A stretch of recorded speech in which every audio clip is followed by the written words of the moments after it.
Welcome to yo-yo TV. ప్రస్తుతం మనం దక్షిణ కాశీగా విరాజిల్లుతున్న వేములవాడ పుణ్యక్షేత్రంలో ఉన్నాము. ఇక్కడ చాలా ఏళ్ళ నుండి చాలా ఏళ్ళ నుండి సమస్యగా ఉన్న రోడ్డు వెడల్పు, ట్రాఫిక్ భక్తులకు కావచ్చు, లోకల్ పీపుల్ కావచ్చు, అనేక ఇబ్బందులు ఎదురవుతుంది ఈ రోడ్డు వెడల్పు లేక. ఎట్టకేలకు రోడ్డు వెడల్పు గత 4 రోజుల నుండి నిర్విఘ్నంగా గట్టి పోలీస్ బందోబస్తు మధ్య జరుగుతుంది. అయితే ఆ రోజులో ఈ రోడ్డు ఇప్పుడు ఎన్ని ఫీట్లు ఉంది, అసలు ఈ రోడ్డు గురించి, ఇక్కడ ఈ పట్టణం గురించి, వేములవాడ పట్టణం గురించి, అంటే గతంలో గ్రామ పంచాయతీగా ఉంది. మనతో మాట్లాడడానికి వేములవాడ ఈ పుణ్యక్షేత్రం గురించి మాట్లాడడానికి మనతో పాటు తను వేములవాడ గ్రామ సర్పంచ్గా 14 సంవత్సరాలు పనిచేసిన ప్రతాప చంద్రమౌళి గారు ఉన్నారు. అన్నగారు నమస్కారం.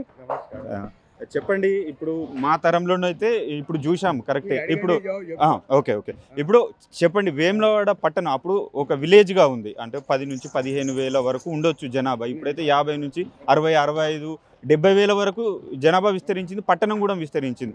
మీరు సర్పంచ్గా పనిచేసినప్పుడు ఇప్పుడు పట్టణం ఎలా ఉంది, ఈ రోడ్డు గురించి, ఈ భవనాల గురించి మీ అనుభవం ఒకసారి చెప్పండి. ఇది 1957 దాకా ఎలాంటి అభివృద్ధి లేదు. 1957 దాకా కూడా గవర్నమెంట్ అయినవరే ఉండే. ఈ దేవాలయం కానీ ఇదంతా అడ్వాన్స్. అప్పుడు ఇంక ఎలక్షన్ జరగలేదు. ఈ గ్రామ పంచాయతీ ఎలక్షన్ కానీ ఏ పంచాయతీ కూడా జరగలేదు. ఈ 1957 తర్వాత గ్రామ పంచాయతీ ఎలక్షన్లు జరిగినాయి. అప్పుడు ఇదే రోడ్డు ఇవే ఉండే. అప్పుడు రోడ్డు లేకుండే, చిన్న సందులు అప్పుడు ఉండే. దేవాలయం గవర్నమెంట్ అయినవర్లో ఉండే. అప్పుడు గవర్నమెంట్ అయినవారు లేదు, అప్పుడు లేదు. అప్పుడు అర్చకులు బ్రాహ్మణ వాళ్ళ చేతిలో ఉండే దేవాలయము. అప్పుడు రోడ్డు ఏం లేకుండే. తర్వాత 1957లో ఎలక్షన్స్ అయినాయి. గ్రామ పంచాయతీ ఎలక్షన్లు అయినాయి. అప్పుడు మన రఘుపతి అనే బ్రాహ్మణ ఆయన ఎన్నికైండు. ఏది ఆ కాలంలో. తర్వాత అప్పుడు కూడా ఎలాంటి డెవలప్ కూడా 62 దాకా కూడా ఇదే రోడ్డు, ఇదే పరిస్థితి ఉండే. అప్పుడు బస్టాండ్ పోవాలంటే కుమ్మరిగుడి దగ్గర నుంచి పోవాలి. ఏది బస్టాండ్ పోవాలంటే వాగులో దిగి పోవాలి. అప్పుడు చక్కగా రోడ్డు లేదు. అప్పుడు ఈ చక్కగా రోడ్డు లేదు. కుమ్మరిగుడి వెనక నుంచి పోవాలి. ఈ రోడ్డు లేదు. ఈ దుకాణాలు ఇన్ని లేవు. అప్పుడు సంఖ్య కమ్మ ఉండే. అప్పుడు జనాభా 8,000 ఓట్లే. అప్పుడు ఆ కాలంలో 62 తర్వాత ఓటర్స్ పెరిగిన తర్వాత 62లో ఎలక్షన్ అయినాయి.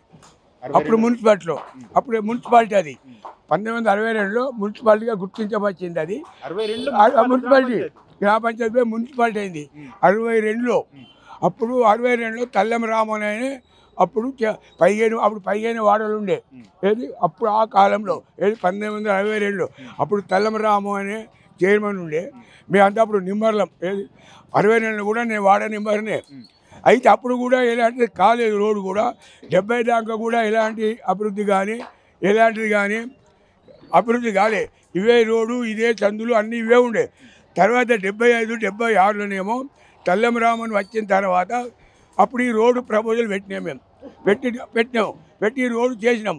ఆ రోడ్డు కూడా అప్పుడు కొంతమంది అప్పుడు ప్రభుత్వం పైరవులతోని ఓ దిక్కు 25 ఫీట్లు ఉండే, ఓ దిక్కు 22 ఫీట్లు, ఓ దిక్కు 27 ఫీట్లు, ఓ దిక్కు 26, ఓ దిక్కు 30, ఓ దిక్కు 30 ఫీట్లతో అప్పుడు రోడ్డు తయారైంది.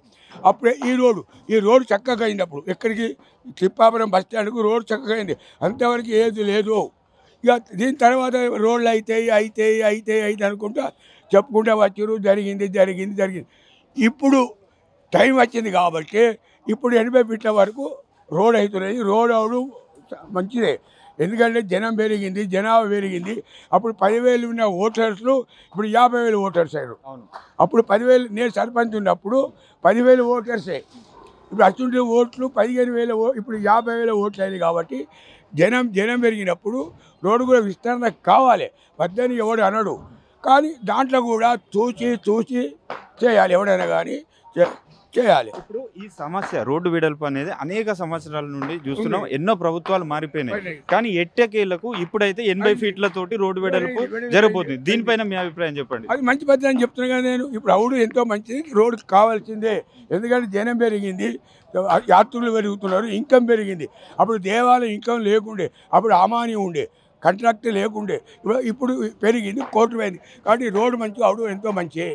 ఇదంతా ఎక్కువ చెప్పినా అది ఇప్పుడు అంటే ఒక పట్టణవాసిగా, రాజన్న భక్తునిగా ఈ పెరుగుతున్న రద్దీ దృష్ట్యా రోడ్డు వెడల్పును మీరు స్వాగతిస్తున్నారు.